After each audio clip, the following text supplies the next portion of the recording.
Hello student, मैंने आगे की जो वीडियो थी उसके आगे से बना रहा हूँ। तो साहित्यिक स्रोत में मैंने आपको चाणक्य का अर्थशास्त्र पढ़ाया था।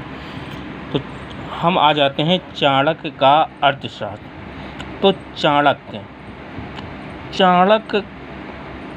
का नाम, चाणक्य के पिता का नाम चाणक्य था, इसलिए उनका नाम चाणक्य पड़ा। और उनका जो मूल नाम था वो अजय था। जो इस समय आपके उत्तर प्रदेश के मुख्यमंत्री हैं अजय सिंह, उनका भी नाम, जो योगी आदित्यनाथ हैं, उनका मूल नाम अजय सिंह है। और चाणक्य के बचपन का नाम विष्णुगुप्त था। और इनको और नामों से भी जाना जाता है, भारत का मैकियावली, द्विभर्ष, और इनको एक नाम से और जाना जाता था, अंशु।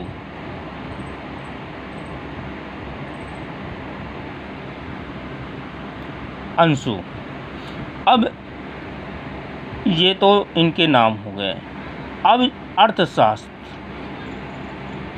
तो अर्थशास्त्र में देखने में और इसके अंदर बहुत अलग अलग लगता है। लोग बाग इसे अर्थशास्त्र नाम जानकर ये सोचने लगते हैं कि वहाँ अर्थव्यवस्था से संबंधित कोई विषय वस्तु होगी, लेकिन ऐसा नहीं है। इस पुस्तक में राजनीति और लोक प्रशासन से संबंधित इसकी विषय वस्तु है। आपने गैस गोदाम वगैरह में देखा होगा, एक बाल्टी टंगी होती है, उसमें आगे लिखा होता है आग, और अंदर जो है उसके मोरम भरी होती है। इसी प्रकार हमारा जो है अर्थशास्त्र है कि बाहर तो लिखा है अर्थशास्त्र, लेकिन अंदर जो है पूरी राजनीति और लोक प्रशासन है। अब हम आ जाते हैं अर्थशास्त्र। तो अर्थशास्त्र में 15 भाग हैं, 180 उपभाग हैं और 600 श्लोक हैं।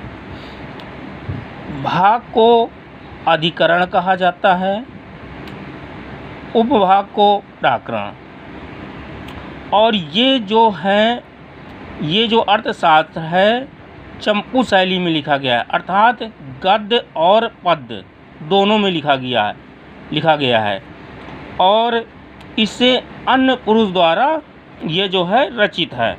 मतलब कि इसमें जैसे लिखा गया है कि ये व्यवस्था होना चाहिए, इसमें ये नहीं लिखा गया है कि ये होगा या ये है।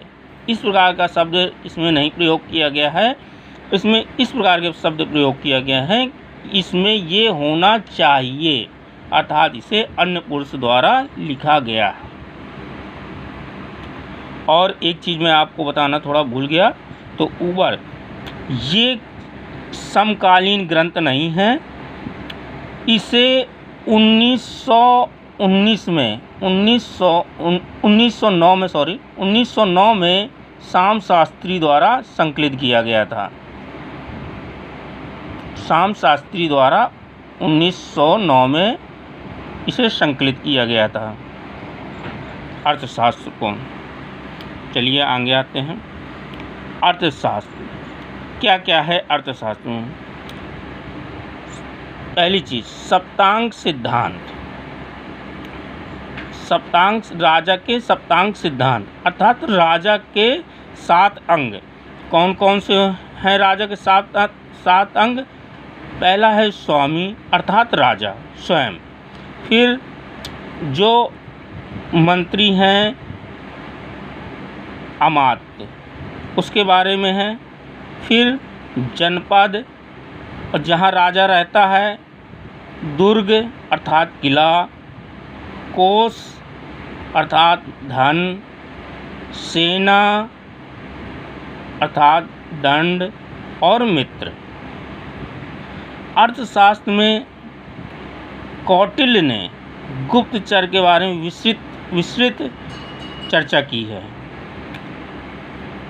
ये महामात्र सर्प गुप्तचरों को कौटिल्य ने महामात्र सर्प कहा है, अर्थात गुप्तचर को गुण पुरुष की संज्ञा दी है अर्थशास्त्र में कौटिल्य ने।